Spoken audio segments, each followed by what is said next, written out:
Hello, everyone, and welcome to the RotoWire Fantasy Basketball Podcast, brought to you by Sling TV. I am Mike Barner. He is Kirien Sprecher, and we come to you every Wednesday to give you the information that you need to win your fantasy basketball leagues. Kirien, how are you today? I'm doing pretty great, Mike. My laptop is actually fully charged today. I got good Wi-Fi connection, so it should be no issues here. But maybe I just jinxed myself. Oh, no, you didn't. We're going to be smooth sailing from here on out. So we're going to do our usual news and notes off the top. And then for our second segment, we're going to talk about some buy low, sell high, and guys to hold if you're thinking about making trades for your fantasy basketball team. But first and foremost, not a surprise here. We have another Zion Williamson injury to talk about. He's going to be reevaluated in 3 weeks. He has an adductor injury, the Pelicans said yesterday. He has played just 10 games this season. We might not now see him until January at best. Good news for the Pelicans. Trey Murphy did return yesterday. He had 33 points against the Timberwolves. He gets a boost moving forward. Two big winners here, Kirien. Derek Queen and Saddiq Bey. Queen somehow is still available in 58% of Yahoo leagues, and Bey is available in 64% of Yahoo leagues. These two guys are the big winners, right, Kirien? Yeah, absolutely. I think Bey, has been gaining some streaming potential, even with Zion just missing a couple games here and there, and Trey Murphy missing some time. Bey was kind of on a lot of players' fantasy radars. You mentioned Derek Queen also. He's been great. I would also say, guys like Micah Peavy, Jordan Hawkins, Bryce McGowens, if you're in really deep leagues, those guys can really help. And then also Trey Murphy came back, missed a couple games there, and Trey Murphy came back with a vengeance last night. I think it was a career high in boards for Trey Murphy.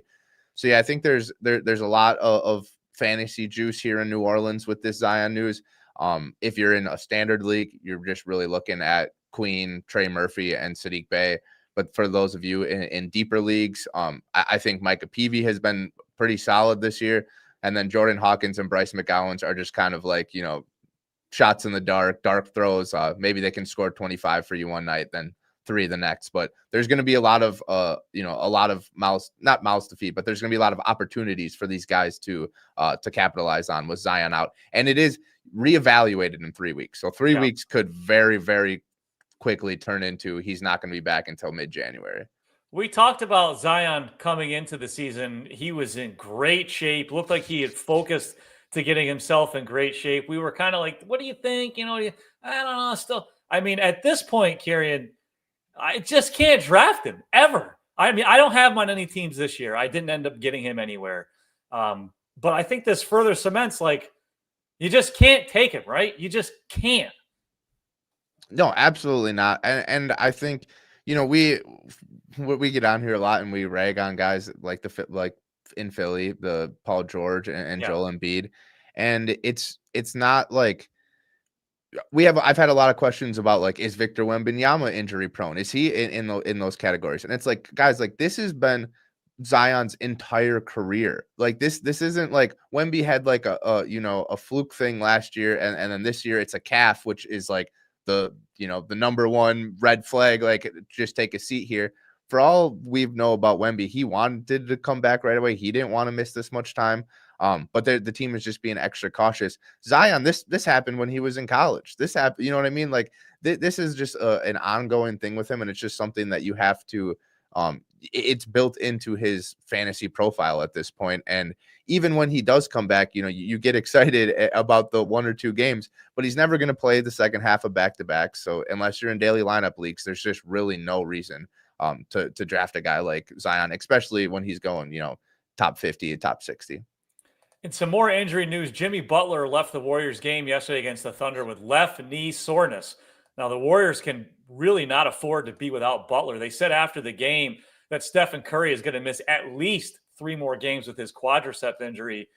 Even with no Steph, even with Jimmy Butler leaving early yesterday, Jonathan Kuminga played just 16 minutes. The one positive we've seen, Brandon Podziemski has started the last 2 games with Curry out, averaging 16 points, 4.5 rebounds, 5 assists, and 3 3-pointers. But man, Kirien, Kuminga just, no matter who goes down, there just doesn't seem to be any consistent fantasy value for Kuminga. I'm having a very, very difficult time watching the Warriors play basketball this year. Obviously, Steph has had some really fun performances. But other than that, it has been disgusting. I know a couple of weeks ago we talked about this 10 or 11 p.m. Eastern start on Tuesday Oh, with the jeez. Peacock stuff, and it's hard for us old folks to stay awake. But I have Jonathan Kuminga in a league, in a deeper league, so I'm holding him right now. But I really want to move off of him. And so I was like, I got to tune in. I got to watch this game. I got to see how the rotations go. I got to see all the side eyes from Steph Curry and Draymond Green, right? Like I want to see everything that's going into the Kuminga situation. And I got through one half and I'm done. I'm out on the Warriors. Even, Butler left and then came back for a little bit, like you said, and then didn't start the second half at all. But he doesn't look engaged. Draymond Green keeps throwing, like Draymond looks like he wants to, he's engaged, but he's not the player that can carry a team when they're out without Steph. He's bricking threes, he's charging into the lane, throwing up circus shots. And then every timeout, one of the young guys gets yelled at, right? Like Butler doesn't want to do anything on the court. Draymond is just throwing the ball away, missing shots, and then the timeout happens, and Steve Kerr is just in Moody's face, in Podziemski's face, yelling at him, "You missed your defensive rotation here. You missed this cut here, blah, blah, blah." Some of these veterans need to take accountability in Golden State. When Steph is there, he just kind of is like the magic blanket that like soothes everything and fixes everything. But when he's not out on this court, the Warriors are tough to watch. Like you said, like Podziemski is having some nice numbers. Moody's had a couple of huge explosions, but I'm what is left of my Kuminga shares, I'm trying to get rid of, and I'm just trying to completely stay away from the Warriors at this point. It's an ugly, ugly watch, and maybe my maybe they turn it around and I look like an idiot after Christmas. But right now, I don't want anything to do with the Warriors, even if there is some oh, Pat Spencer had a good game. Like you can't trust any of this stuff long term, and I don't expect this to just like magic a flip be switched when Curry comes back. Another injury that we're waiting for an update on. Devin Booker left Monday's game against the Lakers with a right groin injury. Now, the Suns don't play again until Friday. So it's Wednesday, and we haven't heard anything yet. So there's really no rush for them to tell us anything. Grayson Allen was out Monday, but that was an illness. So that's not something obviously they're not playing again until Friday. So he's had plenty of time to get better until then. But, if Booker misses time here, Kirien, what are we looking at? Yeah, I mean, Colin Gillespie, I said it earlier in the season, he's just like a nice, fun player to watch. And he has quickly turned into a very strong fantasy asset. Obviously, Grayson Allen has missed him a bunch of time here too, which is allowed. And then Jalen Green, obviously, too, which has allowed Gillespie to come in. But if Booker's out, I think Gillespie, I want to say like the lead, the go-to guy or whatever, but he's going to have the ball in his hands more than anybody else. So if Gillespie's still out there, I would target him heavily. Royce O'Neal is having a pretty strong season, career high, or season high in assists, double-digit assists earlier this week. So I think those two are kind of like the guys that I would trust the most. And then you have, Jordan Goodwin, maybe Ryan Dunn has a couple of good games every now and then, but those are deeper league dart throws. I think you're really looking at Colin Gillespie and Royce O'Neal is like the waiver wire pickups if they're still there. And then Dylan Brooks is having a great season. He's absolutely been fantastic. So, he's probably going to continue his strong run. And then hopefully for my fantasy teams, Grayson Allen comes back and it starts performing the way that he was earlier in this season, because he got out to a really hot start too. Like you said, there's a couple days off here for Phoenix, so they don't need to let us know anything. But it could go either way. It could be, reevaluated in a couple of weeks, and it could also be, day to day. But it's just kind of a wait and see on the Booker situation. And since they don't have many games this week, it's kind of hard to capitalize on it on his injury in the short term. Just to give some stats, these are fun. Gillespie over the last 10 games, averaging 18 points, nearly 4 rebounds, 4.6 assists, 1.5 steals, and 3.9 3-pointers. That's not over 2 games. That's not over 3 games. That's over 10. And Dylan Brooks had a 17.7% usage rate last season.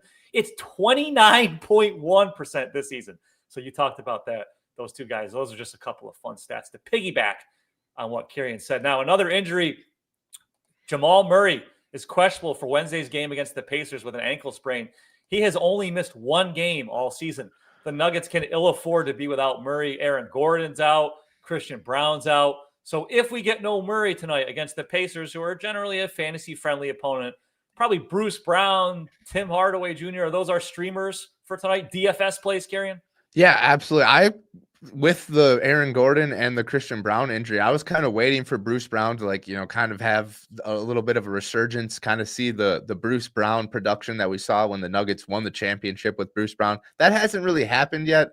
So I'm still very tentative on Hardaway or Bruce Brown, but my gut feeling would just be there's going to be an explosion there sometime, especially if Jamal Murray misses time. But it's really just been, Spencer Jones has been playing well. Peyton Watson has been playing well. So it's kind of been hard for, Bruce Brown and Hardaway to capitalize on these missing minutes. But with Murray out, one of those guys is going to have the ball in his hands a lot more, because Murray, it's really just been the Murray and Jokic show since Brown and Gordon went out. But I wouldn't trust them at this point. But, it's more of a dart throw. We're going to get to the Bulls minute already. We're doing it in the first segment of the show, but it's not for good reasons. The Bulls are beat up right now. They have a laundry list of injuries. Kobe White is out against the Nets tonight. That's his third straight game missed. It's a calf injury, but it's not the calf that he injured earlier in the season, before the season. It's the other one. Now, Kevin Huerter is also out. Isaac Okoro is doubtful. Jalen Smith, Dalen Terry, Zach Collins, all listed as questionable. If Collins plays, it would be his first game of the season. And Terry seems like he's closer towards returning soon than anything else. That's not exactly good for the Bulls with Dalen Terry.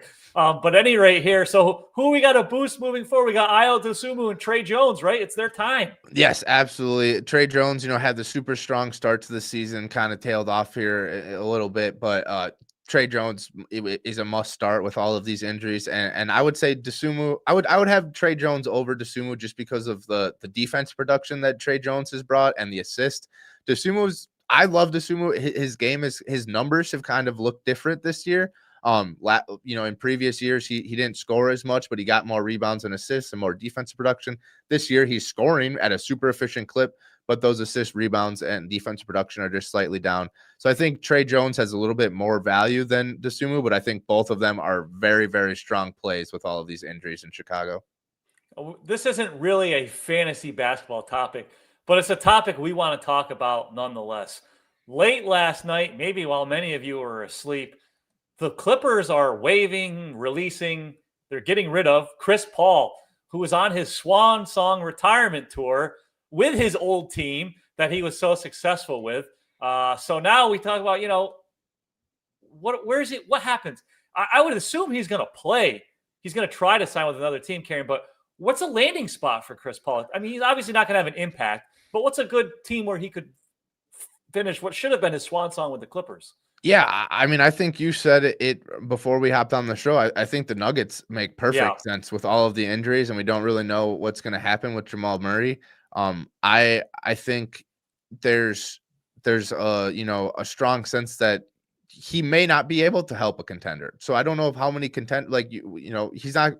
at OKC. OKC has no room for him. Like AJ Mitchell is infinitely better than Chris Paul at this stage of their careers.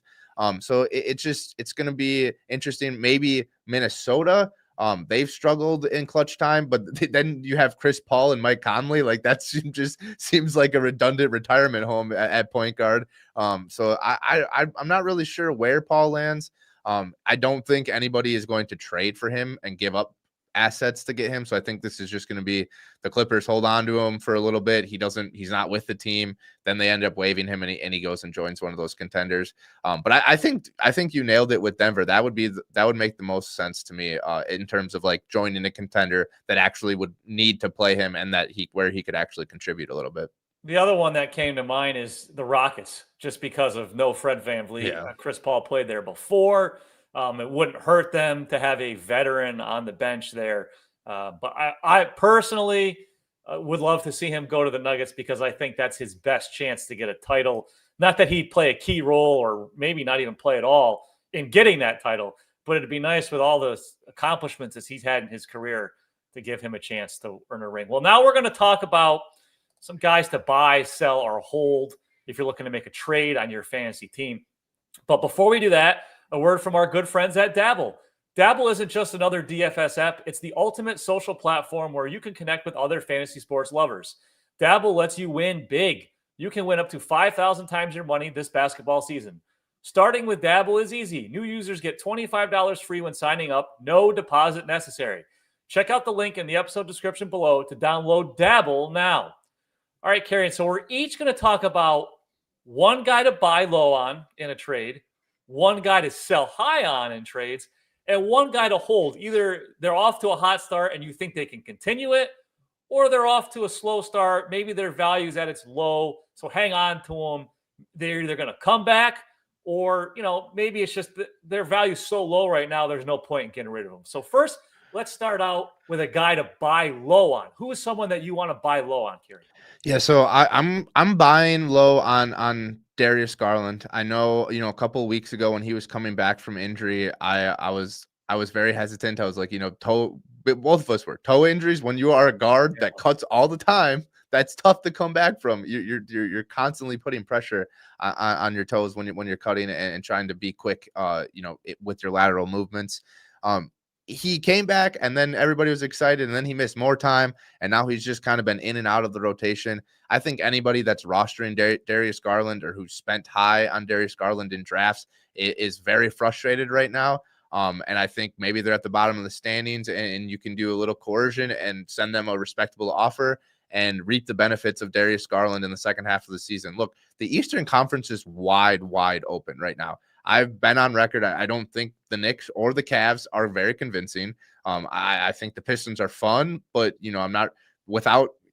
It sucks when you say Duncan Robinson is key to your success. Like, they're still winning games, but they need floor spacing. In their most recent game, they struggled mightily from three when Cade is a great 3-point shooter, but he's a little streaky. And the rest of the guys aren't, they're average to below average 3-point shooters. So when Cade's shot isn't falling, it's really difficult when you don't have a guy like Duncan Robinson in your lineup. So I like Pistons. I just think the East is completely wide open. Maybe Giannis and the Bucks make a little splash. Maybe Giannis turns back into the MVP after missing some time. But I do think when push comes to shove, the Cavs are in a top tier, right? They just haven't proven that yet. So I'm expecting them to turn things around. Maybe it doesn't happen this week or next week, but by January, by February, I think the Cavs are going to be humming. And in order for the Cavs to be humming, Darius Garland needs to be on the court consistently and producing at a high rate, which he's done throughout his entire career. So I'm betting on Darius Garland to have a big second half of the season. So I'm buying low on him in fantasy right now. Yeah, when he's healthy, he's great. I think the key is, Kirien's talking about buy low. So you're not giving away one of your top guys on your team. You're giving away that second or maybe third tier, maybe 2 third-tier guys on your team. You're trying to do something like that. So that's, when we're talking about this topic, that's something we want to strengthen. You're not trading, one of your top 3 players for Darius Garland. You want to trade maybe your 5th and 7th best players for Darius Garland. These are kind of guys, these buy low guys, they're good 2-for-1 candidates, right, Kirien? Yep. Maybe give up 2 lesser guys and hope you can get them. Yep, a couple of guys that are producing right now, and fantasy managers are down. Like, if you took Darius Garland in the 3rd or 4th round, you're probably at the bottom of your standings right now, unless you hit some major waiver wire moves. So these guys, if you're making these trades, trade them healthy bodies, trade them guys that have been producing, and just take that risk that you're going to reap the benefits in the second half. I'm going to answer this question now because it's topical. Wemby13 just asked, would you trade Ryan Rollins for Garland in a 9-cat 12-team league?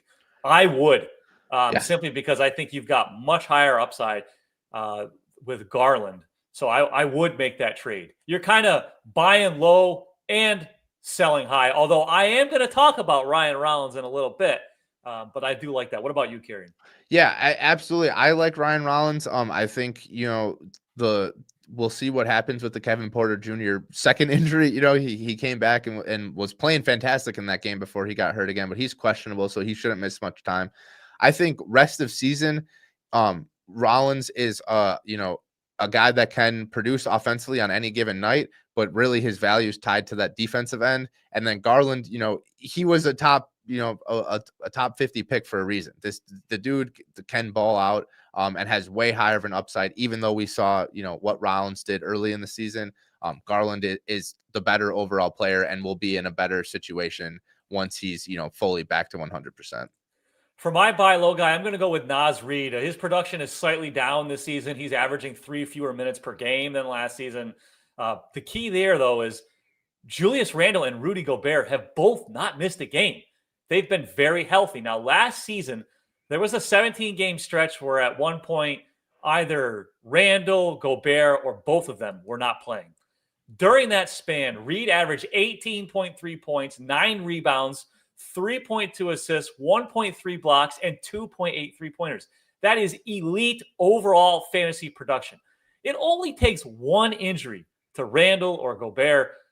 They miss 2, 3, 4 weeks, and Reid shoots up fantasy value. So I think right now is a chance with those two guys healthy. Maybe he might be a bigger name than what he's actually giving you production right now. So his fantasy manager might be a little frustrated. So I think you might be able to get him for cheap. Yeah, absolutely. I in most of my leagues, the manager that is rostering Naz Reid right now is looking to move on from him. Yeah. So I think this is absolutely a great buy low opportunity. People are a little bit frustrated. People spend a little bit high on him.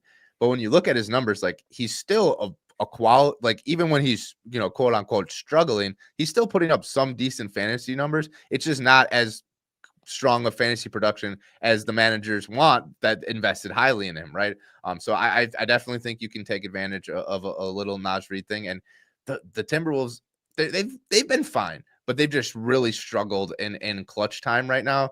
So I'm not saying that anybody's Rudy Gobert or Julius Randle is going to get benched, but I don't think they've found their rhythm yet. And I really think that Naz Reid plays a big part in their rhythm and in their reaching their peak, because he's kind of a unique X factor type of player. And when he's playing really well, the Timberwolves reach another level. So I think they're going to try to unlock him here eventually. Who's the guy you want to sell high on right now, Kirien? Yeah, so I'm selling high on Mikal Bridges. This is a tough one for me because I love Mikal. I draft him as high as I can, in a lot of leagues just because of those games played, right? I'll never miss his time, always performs. Right now, he's averaging over 2 steals per game, which is the highest mark of his entire career. When he started his career, he was in Phoenix and he was kind of, a tertiary offensive option behind Devin Booker, DeAndre Ayton, even Cameron Johnson at times. But he really was an elite defender right away. And yes, I think this production, he can still be an elite defender, but averaging over 2 steals is not in Mikal Bridges' repertoire. I think when OG Anunoby comes back, he's that defensive production is going to drop a little bit. He's also just been on fire from 3 right now, which isn't, he's shooting 44% from 3. He's never shot over 38% for an entire career. He's only shot over 38% one other time in his career for an entire season. So I think there's going to be some negative regression coming from Mikal Bridges, which it sucks because I'm super excited about this. I'm reaping the benefits of this production right now, but I just know that he's outperforming his what he does on a night, what he's proven to do on a nightly basis. And I think when OG Anunoby comes back, when Landry Shamet comes back, there's just not going to be as much pressure on Mikal Bridges to be this type of producer on a nightly basis. Before I talk about my sell high pick here, a word from our friends at Sling TV. Tired of paying for live TV you don't watch? With Sling, you can get all the live sports, news, and entertainment you want only when you want it. Get your hands on a Sling day, week, or weekend pass starting at just $4.99. Get over 30 of your favorite channels for the best price and stop overpaying for full-time live TV plans. Sling has a pass for any occasion. Big game tonight? Grab a day pass for just $4.99. Want a full week of live TV for one low price? Get a 7-day week pass. And for all those weekend watchers out there, you can enjoy live sports, news, and entertainment from Friday morning to Sunday night with a weekend pass. Only Sling lets you watch when you want, so you only pay for what you watch. Get live TV for the day, week, or weekend. Your choice, all for a great price.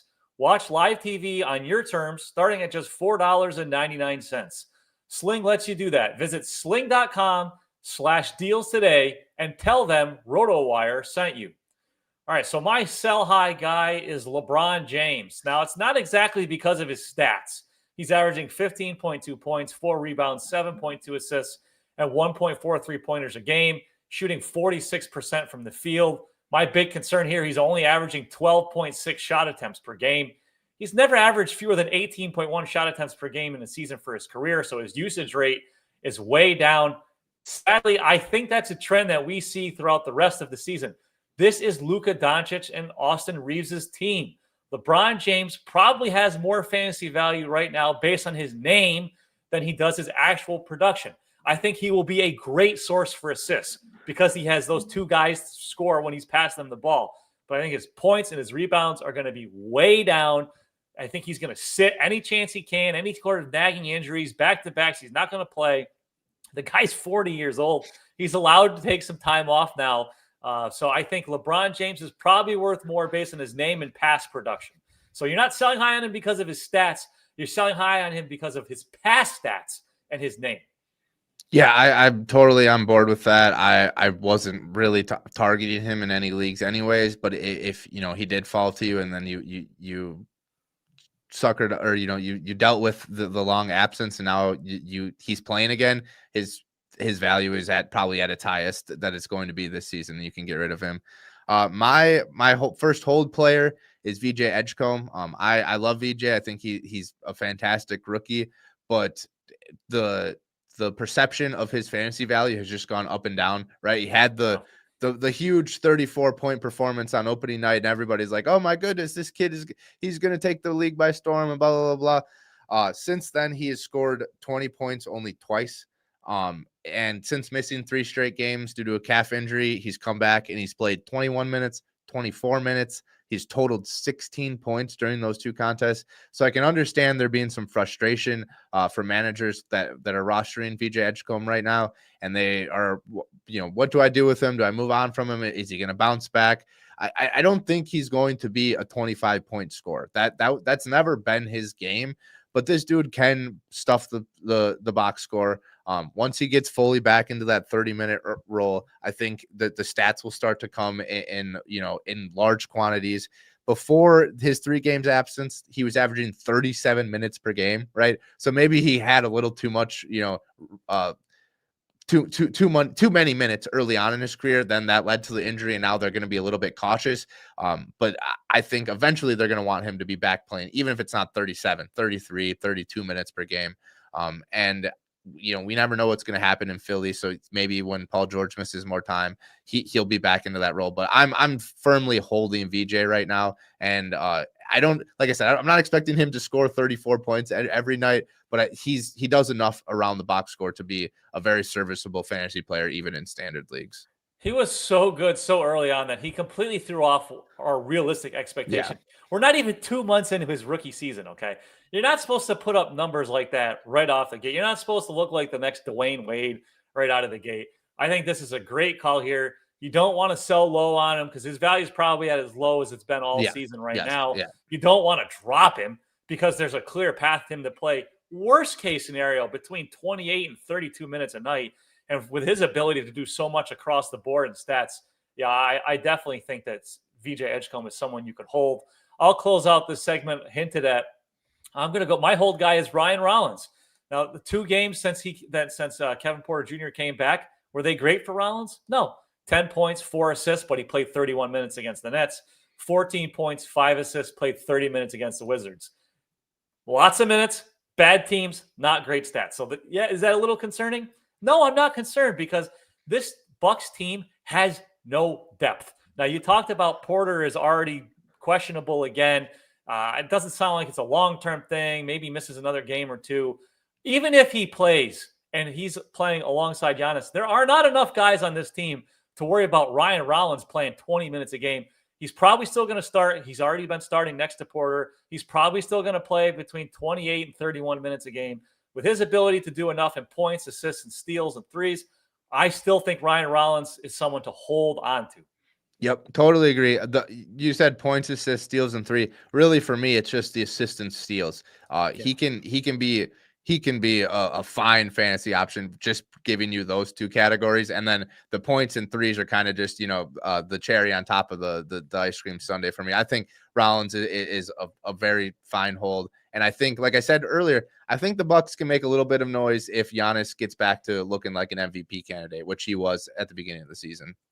So we're going to answer some questions in the chat here. We got a bunch of them. Thank you very much for chiming in. But before we do that, a word from our friends at Chalkboard. Cash in on your NBA picks this season with Chalkboard. Simply choose more or less on your favorite player stats to win up to 5,000 times your money. For a limited time only, new players receive a free pick and 100% deposit match. See why over 1 million fans have already locked in with Chalkboard to turn their sports knowledge into cold, hard cash. Whether you're locking in the perfect slip with alternate lines, using the cash out feature to take your money and run, or hammering the daily promos, today is your chance to win up to $40,000 on a single entry. Stop sitting on the sidelines and get into the game with Chalkboard Fantasy Sports, now available in 30-plus states. Download Chalkboard today and use promo code ROTONBA, that's ROTONBA, to receive a free pick and 100% deposit match.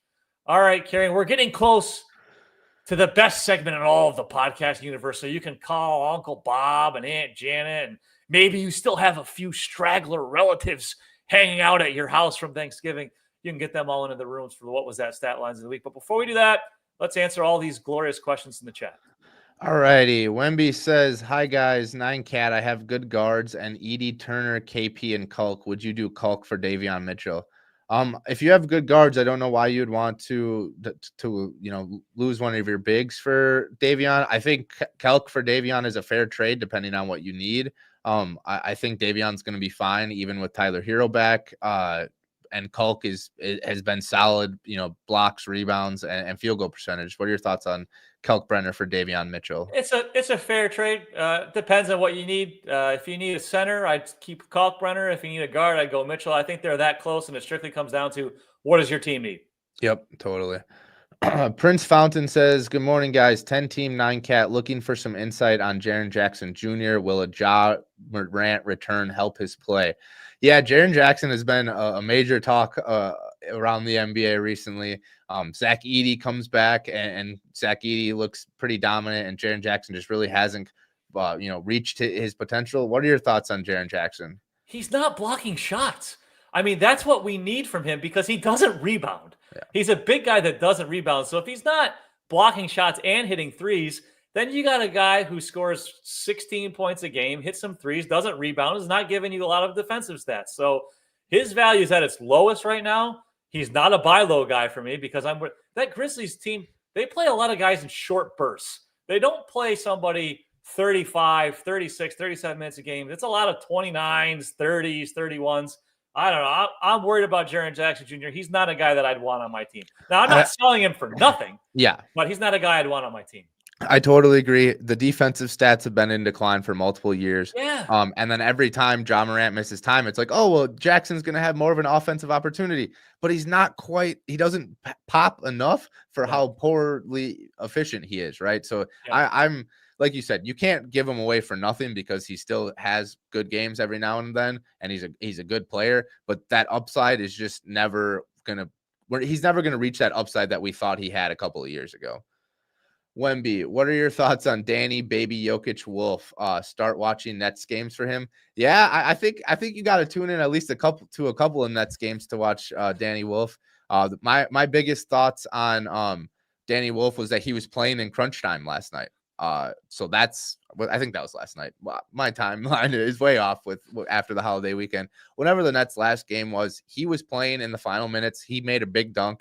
That means that he's going to get a little bit of a runway here to be part of the regular rotation and earn as many minutes as he can. So I think he's definitely, a speculative ad in deeper leagues, or maybe even, just put on your watch list for right now, because he's not guaranteed 30 minutes a night. So we can't really roster him in standard leagues, but he definitely has a super intriguing skill set and upside. So when he does get those minutes, you want to get in on him early, right? So before it's too late. He's not a 10 or 12 team league guy. He's a 14, 16 deeper league guy. Yeah. Morning, gentlemen. Thoughts on trading away Jaren Jackson for maybe Keyshawn or pairing him up with another asset? Yeah, I think I don't know if I would want Keyshawn or Jaren Jackson. I think Keyshawn, they're both play on bad, teams that we don't know what's going to happen to him in a couple of months. And I think Keyshawn maybe has the higher upside at this point, but Jaren Jackson, is a little more consistent, which is weird to say about Jaren Jackson. What are your thoughts on this one?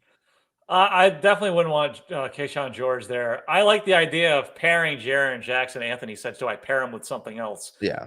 To grab someone of higher value? I like that because Jaren Jackson Jr. probably has more name value than actual value right now. So if you add him to a second piece, I think that's the way to go, Anthony. Yeah, I agree with that. Is Brandon Miller ever going to be healthy this season? I wish. I hope. I do not know. I do not have any insider information for you, Anthony, on this one. It's very concerning that he's back on the injury report list and being ruled out 24 hours in advance. That's all I'll say. For a 10-team 9-cat head-to-head, who wins this trade? Denny and Avdija or for Giannis? Oof, that's a spicy one. Denny and Zach Edey for Giannis. Yeah. But I think I got to go Denny and Zach Edey for this one. Just because in a 9-cat, turnovers and free throw percentage might hurt Giannis just a little bit, where you're going to get two strong players, two players that are producing consistently for the one. I think Giannis has to be an MVP for this to make sense for the Giannis player. It's really, really close. I generally like the 2-for-1 simply because there's so many injuries. So the depth is key. You get two good depth guys there. Avi has obviously been awesome, but you improve the depth on your team. So yeah, I like that. It's close, but I like it. Yeah, I think it's fair. And it's just a matter of, it'll be who stays healthier, Zach Edey or Giannis. Yeah. Trade Denny Avdija, Mobley, Asar for Harden and Cat 12-team head-to-head points and grab Kevin Porter and Chris Murray to replace Asar on thoughts on the trade. Yeah, I mean, this is a blockbuster, Anthony. I think I like Harden and Cat. I think that gives you the much higher upside. Mobley and Asar haven't really been reached the upside that we wanted, and Kevin Porter and Chris Murray are good speculative ads there. Maybe that's Keegan Murray. I'm gonna say that's Keegan Murray. Yeah. Chris Murray got a start for the Trailblazers recently, but yeah. Kevin Porter and Keegan Murray have been solid, solid waiver wire pickups here. So I think this is a great trade. Harden and Cat upside. It's just what happens with the Clippers, right? Considering that those two third player options you gave us on the waiver wire, I do like it. It's not like you're picking up some garbage guy that you're going to stream the spot. You're getting somebody pretty good. So I'd be okay with it. Yep, totally agree. All right, a couple more here. Tons of questions. Me and Adam King will be doing a mailbag podcast tomorrow too. So if we don't get to your questions, tune in again tomorrow or ask them again in the chat. Mala says Giannis offered to me for Scotty Barnes and Keontae George 8-team head-to-head 9-cat. I'm number one. Well, if you're number one, I don't know if you need to switch anything up right now. Keontae George has been fantastic. The Raptors have been very, very good. Talking about not really sure what to make of the Eastern Conference. It might just be, the Raptors are playing the best right now, so stick with them for a while. So yeah, I like I like sticking with Scotty and Keontae here. If you're number one, don't really need to change anything up. And Giannis has kind of been on and off the injury report, so this would be a risky move for me. What do you think, Mike? Worth the risk? There's no way that Kirien is going to tell you to trade away Keontae George. Okay, we know Kirien was his publicist last season, and it's come to fruition now. He is not going to advocate for you to trade. I also wouldn't do that trade. I'd rather have Barnes and Keontae. We laugh, but Keontae George has been awesome, simply awesome. Isaiah Collier, who was my guy, has basically fallen out of the rotation. He's barely playing, and when he does play, he's not doing much. So I wouldn't do that. Kirien, let's do two more questions. Yeah, and George had the goose egg the other night, but he was battling an illness, so we'll give him a break for that. And he came right back and scored 20+ points against the same Rockets the next game. No worries. Roger that says, good morning, fellas. Is Marvin Bagley a long-term hold, 12-team categories? Not a long-term hold. I would say you can hold him as long as Alex Sarr is out, right? Which we don't really know. They said he's going to miss at least 2 games, might miss 4. I think Bagley is a fine hold until then. But if you're thinking like a month long or 2 months long, don't need to do that. Is that fair, Mike? Agreed. All right. Brandon Miller was dropped in my 12 team. Should I be adding? If you have a roster spot that yes, absolutely. Agreed. Not really much needs to be Let's said do about this that last one beneath it, Kirien. This All right. one from Kobe. Another Jaren Jackson question that he's definitely This been. is a 20-team league. Woo. I like this, Kobe. Should I trade my Trey and Jaren Jackson Jr. for Kawhi and Dyson? I'm gonna have to pass on this one. Yeah, Kobe. No. We know acquire Kawhi Leonard in 20-team leagues. I don't acquire him in 10-team leagues. In a 20-team league, he doesn't play enough. Yeah. I understand that Trae Young is hurt right now, and they said it's going to be at least a couple more weeks. But man, I'm team never Kawhi Leonard, so no. And Dyson Daniels has been a bit disappointing. He's basically just been assists and steals and scoring his way down. No, we can't do that. We can't advocate for trade. Just like can't advocate for trading away Keontae George, we cannot advocate for acquiring Kawhi Leonard. It's in our contracts right here. Yes, I totally agree with that. I'm going to steal a bit from Zach Lowe, but on the Zach Lowe show on Monday, he said that Kawhi Leonard was attempting 10% of his shots at the rim this year. Last year, it was 20. In his prime, it was like 35. The dude, like, yes, he's putting up some numbers, and he looks fine on the court. Like, his turnaround looks fine, but he is not the same player that he was in previous years. And I'm staying far away from all Clippers right now. Maybe Harden is fine, but even him, I have a little question mark over for the rest of the season. Appreciate all the questions, everybody. Like I said, we'll be back tomorrow, and I'll get them all answered on the mailbag. And now it's time for the best podcasting segment in all of the universe. The What Was That stat lines of the week. Kirien, you are up first. Yeah, so like I said, Keontae George, I'm going back to the well with Keontae George. He amassed, before his dud on November 30th, he was on an absolute hot streak over his last 6 games. He was averaging 29 points, 7 assists, 4 rebounds, and 1.5 steals. And then, he got ate a little too much over Thanksgiving, spent a little too much time on the couch. Maybe went out and tried to shovel, got a little sick, came back to play the Rockets. Tough matchup for Utah. Tough matchup for Keontae George. 0 points, a goose egg. 0 for 6 from the field, 0 for 1 from 3, 1 rebound, 2 assists across 19 minutes. The Jazz lost 129-101. Keontae George, what was that? But then he comes back, plays 37 minutes the next day or 2 days later. 28 points, 8 assists, right back to his usual production. Just had a little bit of a Thanksgiving illness there and got back to his usual production.